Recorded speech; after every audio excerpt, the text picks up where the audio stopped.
नमस्कार साथियों, सफल आईएएस में आपका हार्दिक स्वागत है। आज हमारी चर्चा का विषय है केंद्र शासित प्रदेश अर्थात यूनियन टेरिटरी।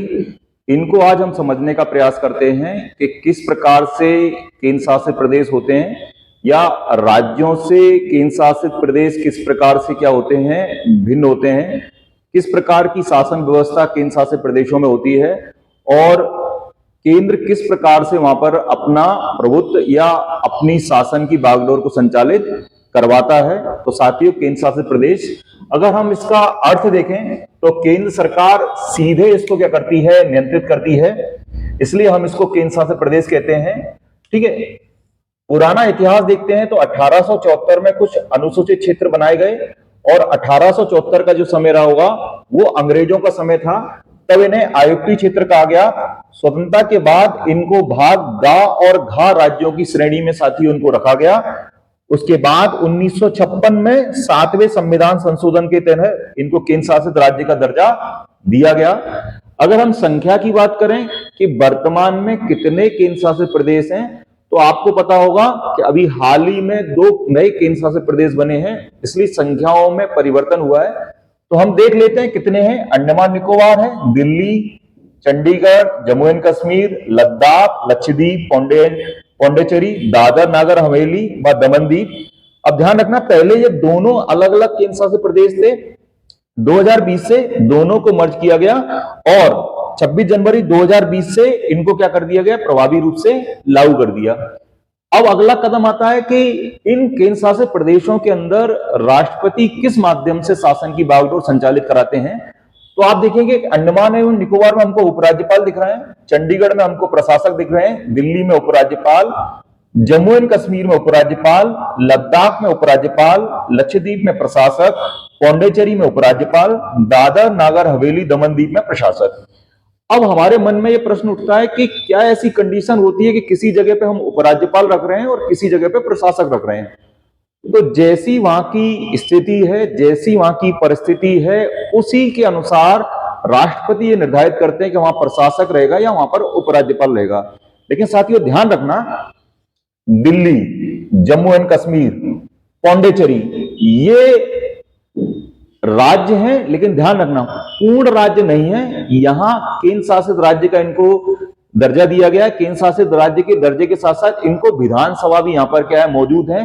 क्योंकि यहाँ विधानसभा मौजूद है इसलिए यहाँ पर उपराज्यपाल हम नियुक्त कर रहे हैं, लेकिन के अलावा भी हम कई जगह पर उपराज्यपाल नियुक्त कर रहे हैं, लेकिन वहां पर विधानसभा नहीं है। ठीक है, लेकिन जब हमने दिल्ली में उपराज्यपाल बनाए यानी लेफ्टिनेंट गवर्नर बनाए, तो वहां पर हमने दिल्ली के अंदर पुलिस, भूमि और लोक व्यवस्था केंद्र ने अपने पास रखी।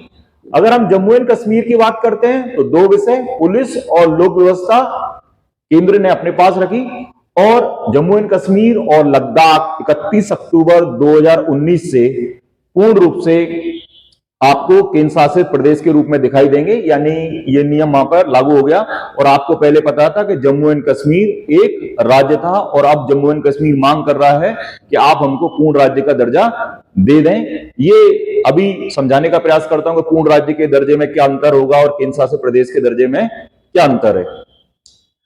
अगर हम ये देखें कि प्रशासन किस अनुच्छेद के तहत वहां पर या संचालित किया जाता है, तो संविधान के भाग 8 में अनुच्छेद 239 से 241 में कुछ प्रावधान दिए गए हैं और उन्हीं प्रावधानों के तहत राष्ट्रपति वहां पर क्या होता है, अपनी शासन क्या करता है, संचालित करता है। साथियों, अगर हम ये देखें कि क्या अंतर है पूर्ण राज्य के रूप में और क्या अंतर है केंद्र शासित राज्य के रूप में, या क्या अंतर है कि राज्य तो है लेकिन पूर्ण राज्य नहीं है।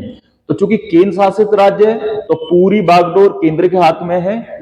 अगर वो केवल राज्य है तो चूंकि वहां पर राज्य सूची का विषय है तो राज्य सरकार कानून बनाएगी, राज्यपाल वहां पर बैठे हुए हैं, वो सिग्नेचर करेंगे और कानून बन जाएंगे।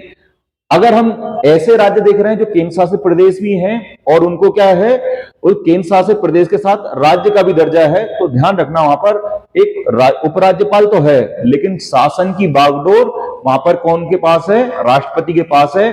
अगर दिल्ली का मुख्यमंत्री इस्तीफा देता है तो देगा तो उपराज्यपाल को, लेकिन जब तक राष्ट्रपति की स्वीकृति नहीं आएगी तब तक वहां पर क्या होगा, इस्तीफा स्वीकार नहीं होगा। जबकि आप अगर राज्य में देखेंगे तो अगर मुख्यमंत्री ने इस्तीफा दिया है और राज्यपाल ने स्वीकृति दे दी तो वो क्या होगा, मुख्यमंत्री उस पद से क्या हुआ, हटा हुआ मान लिया जाएगा।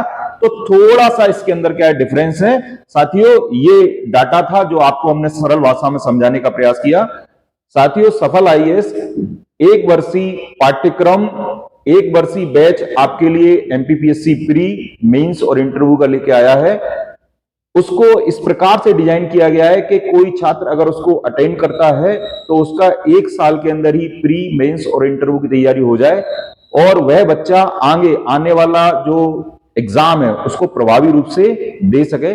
अगर इस बैच से संदर्भ में कोई जानकारी अगर आपको चाहिए तो आप हमारे कस्टमर केयर नंबर 8959660666 पे संपर्क कर सकते हैं। अगर आपका भी और कोई विषय है जिस पे आप चाहते हैं कि हम डिस्कस करें तो आप कमेंट बॉक्स में बता सकते हैं। धन्यवाद साथियों।